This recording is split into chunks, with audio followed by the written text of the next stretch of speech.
Perspective from a key Democrat. Joining me is Tom Perez, chairman of the Democratic National Committee. He joins us from Austin, Texas.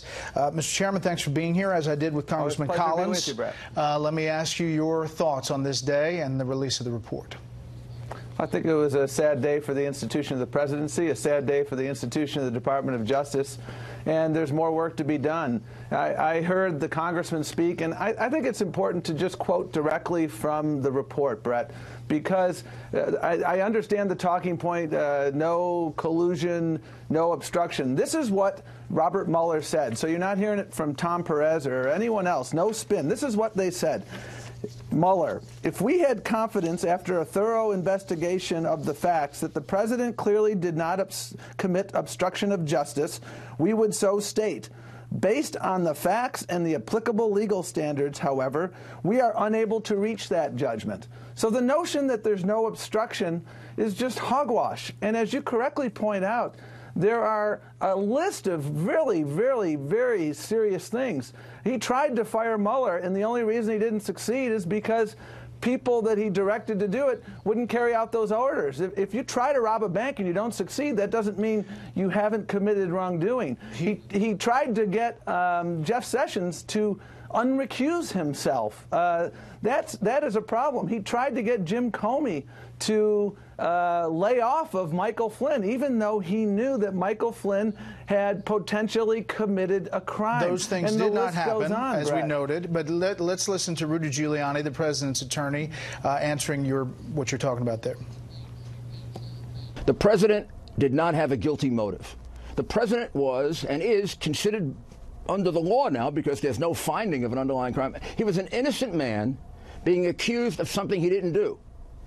And he found a lot of irregularities in the Mueller investigation. And the determination there is by the Attorney General, who then determined that there was not corrupt intent. Now it's up to Congress.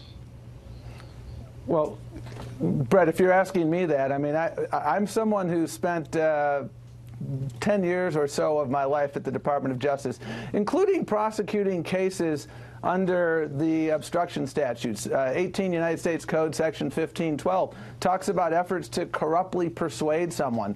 And as Lindsey Graham correctly pointed out, you don't have to say, I'm going to obstruct justice for obstruction of justice to occur. You don't have to say, and these are Lindsey Graham's precise words, you don't have to say, go lie for me for obstruction to occur. The notion that, and Mayor Giuliani says, well, the president said that he didn't have a corrupt intent, so that means he doesn't have corrupt intent.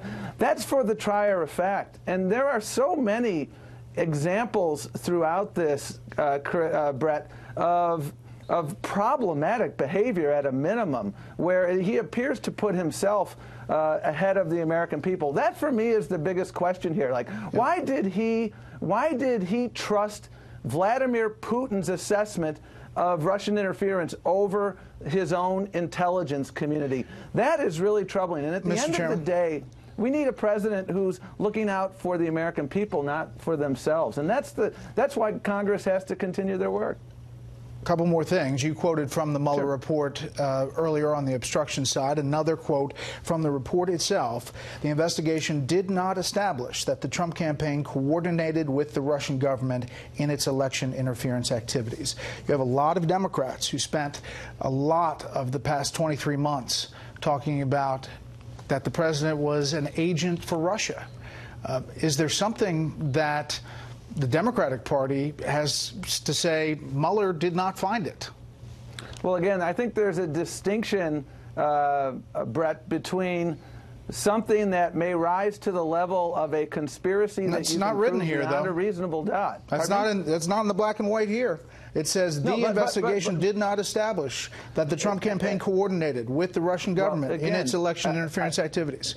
Chris, I think the question you have to ask here, and it's a different question from the question that Robert Mueller is asking.